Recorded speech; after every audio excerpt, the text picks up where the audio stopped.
Je ne crois pas que le gouvernement a intérêt à le voir condamné. Je ne crois pas. Parce que moi-même, en tant que membre du gouvernement, je l'ai déjà dit par ailleurs, je pense que s'il est indiqué que Laurent Gbagbo n'a rien fait par la CPI, eh bien, nous serons tous heureux, parce que c'est quand même un frère, c'est un ami à nous tous, en Côte d'Ivoire. Donc, nous ne pouvons pas partir du principe qu'il faut qu'il soit condamné. J'ai déjà dit quelque part qu'en cas de conflit, il ne peut pas avoir de responsabilité unilatérale. Ce n'est pas possible.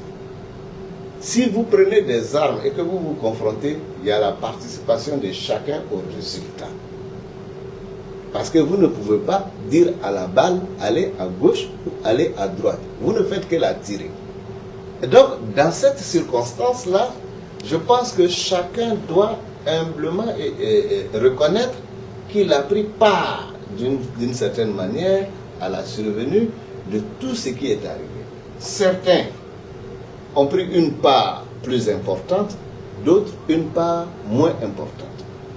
Le problème de Laurent Gbagbo, c'est bien qu'il était le chef de l'État et que son serment prêté à l'occasion de son investiture lui fait l'obligation du résultat contraire de ce qui a été constaté. C'est ça. En même temps que vous avez l'avantage en passant d'avoir les sirènes, tout le monde s'arrête, vous passez. Ça, ce sont les bons côtés. Donc quand après il y a des problèmes, eh bien, il y a les mauvais côtés. Je pense que c'est un peu ça la circonstance, mais nous souhaitons que véritablement il y ait justice et que cette justice-là soit des plus impartiale possible.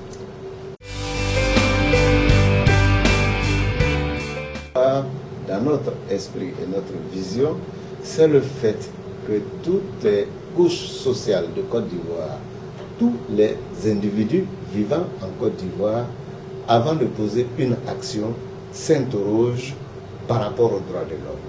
C'est pourquoi nous faisons déjà des caravanes à travers le pays.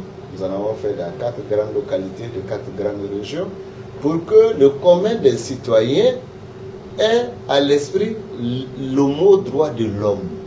Parce que quand nous faisons ces caravanes de proximité, ce sont les populations qui s'interrogent. Mais de quoi s'agit-il? On dit non, il s'agit des droits de l'homme. Ça fait tilt dans l'esprit des citoyens. À partir de cet instant, il peut, s'il a un peu de curiosité, s'intéresser à cette idée-là, chercher à savoir mais c'est quoi. C'est ça notre premier objectif. Faire en sorte que chaque fois que vous voulez poser une action, vous vous demandez est-ce que c'est conforme aux droits de l'homme. À partir de là, vous pouvez agir ou vous arrêter.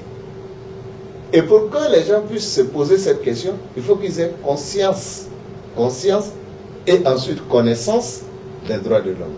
Donc nous faisons la conscience des droits de l'homme par la sensibilisation, par ces actions de proximité, et connaissance par la formation. Nous l'avons fait à travers les commandements des forces militaires. Nous allons également la faire avec la presse. Nous allons la faire avec la jeunesse. Nous allons faire cette connaissance, cette formation avec les élèves. Nous allons faire cette formation avec les chefs traditionnels pour que toutes ces personnes-là s'impliquent. Parce que ce n'est pas qu'une affaire du ministre des droits de l'homme. C'est nous tous qui profitons du respect des droits de l'homme. C'est nous tous qui devrons nous investir dans la promotion et la protection des droits de l'homme. Parce que s'il ne s'agit que de nous tout seuls, c'est clair que nous aurons fait œuvre vaine. Donc, notre perception, notre vision, c'est que vous, moi, tous ceux qui sont en Côte d'Ivoire, chaque fois qu'ils se réveillent, chaque fois qu'ils doivent poser une action, ils se demandent est-ce que c'est conforme aux droits de l'homme. Si oui, en ce moment, la culture des droits de l'homme, c'est ce réflexe-là. Sinon, en ce moment, la culture des droits de l'homme, c'est ce réflexe-là. Parce que quand c'est oui, il veut dire c'est dans le bon ton. Quand c'est non, il se retient, ça veut dire c'est dans le bon ton pour les droits de l'homme. Ça, c'est la formation en droits de l'homme, donc la connaissance des droits de l'homme. Là, nous sommes déjà avancés dans ce projet, puisque nous avons obtenu de l'Université libre de Bruxelles la possibilité de mettre à notre disposition tout ce qui concerne la formation en droits de l'homme, en initiation en droits de l'homme, sous forme numérique. Alors, nous avons des clubs de droits de l'homme dans les lycées. nous en développerons à l'université. Et nous aurons les clubs populaires, c'est-à-dire pour les civils. Le club des droits de l'homme, c'est tout simple, dans la version numérique, c'est un ordinateur ou plusieurs ordinateurs rassemblés quelque part, où vous pouvez utiliser les supports numériques pour vous renseigner sur les droits de l'homme. Donc, cette mission-là est assujettie ou subordonnée à l'acquisition de ces ordinateurs-là. Nous avons soumis un projet à l'UNESCO lors du passage de Mme Irina Bokeva la dernière fois pour qu'ils nous soutiennent dans cela à travers la mise à disposition d'experts pour analyser avec le ministère de l'Éducation nationale comment on fait cela. Ce n'est pas de la création nouvelle, ça existe ailleurs. Et comme l'UNESCO rassemble plusieurs États, plusieurs expériences, ils vont nous faire parvenir les experts et certainement les moyens logistiques de pouvoir formaliser cette vision qui est d'instruire les tout-petits et les collégiens à la notion des droits de l'homme. Parce que nous imaginons que dans l'école primaire, ils ont acquis les notions des droits de l'homme, ce seront des citoyens et des adultes plus respectueux de cette question des droits de l'homme. C'est l'opportunité de tourner tous les regards vers le pays qui organise cette session. Et nous pensons que les actions que nous menons sur le terrain sont certainement porteurs, mais qui ne sont pas suffisants parce que nous avons dit, faute de moyens, nous ne pouvons pas faire par exemple toutes les régions, les 31 régions, aujourd'hui il y en a 31, de la Côte d'Ivoire, pour que tout le monde soit focalisé là-dessus. Mais le fait de recevoir toute la Commission africaine en Côte d'Ivoire, à l'occasion de son 25e anniversaire, c'est clair que tout le monde va en parler en Côte d'Ivoire. Ça va focaliser l'actualité et par la même occasion, ça va nous permettre de sensibiliser au maximum. Ça, c'est l'aspect populaire. Tout le monde saura qu'il y a quelque chose qu'on appelle le droit de l'homme en Afrique et que tout ça là, ça y est en Côte d'Ivoire aujourd'hui.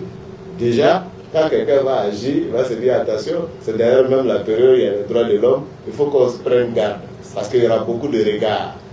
Donc je crois que ça va contribuer à nettoyer les reliquats de violation parce que les gens auront conscience. Deuxièmement, vous savez que nous avons des ONG en matière de droits de l'homme en Côte d'Ivoire. Et vous savez que c'est par la confrontation, c'est par le frottement que l'on s'enrichit dans de telles circonstances. Nous voulons prêter main forte à nos ONG qui ont beaucoup souffert de la non-prise en conscience par les gouvernants et l'ensemble des populations. Quand ces ONG verront comment les autres présentent les rapports, comment les autres travaillent, parce que j'estime qu'elles seront présentes pour suivre les travaux. Beaucoup n'ont pas les moyens d'aller dans des pays pour aller voir comment ça se fait. Quand nous leur apportons cela, nous espérons qu'à l'issue de cette 52e session, nos ONG seront plus performantes en matière de droits de l'homme. Elles auront confronté leurs idées, elles auront eu l'expérience des autres, elles auront même peut-être développé des chaînes d'amitié qui leur permettront d'avoir les moyens de leur action. Ça, c'est au niveau donc de la société civile. Le troisième aspect dans une telle organisation, c'est bien entendu l'image du pays. Je pense que si nous acceptons cette session, nous prenons sur nous en même temps l'engagement d'honorer les idéaux de cette session. Parce qu'il ne s'agira pas de faire la session pour la festivité et de ne pas ensuite suivre ce qui s'est fait en matière de droits de l'homme. Donc nous pensons que ce sera une première page, parce que le thème de cette session d'ailleurs, paix et réconciliation en Afrique, est pathétique pour la Côte d'Ivoire, parce que c'est de ça que nous avons besoin. Et voilà pourquoi nous allons former aussi la presse, pour que lorsque ceux-ci seront là, que la presse ait les arguments et les questions qu'il faut pour s'enrichir et développer peut-être un réseau des journalistes en matière de droits de l'homme. Donc, nous devons vous former avant. Nous allons le faire pour que lorsque vous aurez toute cette commission, que vous sachiez quelles sont les interrogations, quelles sont les questions qu'il faut poser, intelligentes bien entendu, puisque vous aurez une bonne perception de la chose. Et tout ça, nous pensons qu'au sortir de là, nous allons faire quelque chose d'utile. Notre mission en Côte d'Ivoire, au niveau du gouvernement, c'est de faire des choses utiles pour le pays.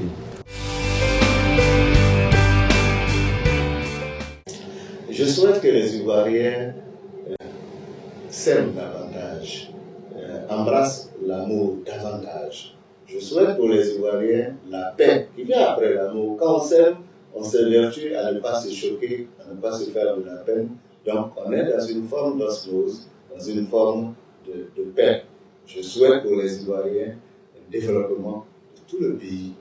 Et nous allons nous y atteler. Je crois que le chef de l'État s'y est engagé. Je souhaite pour les Ivoiriens la justice.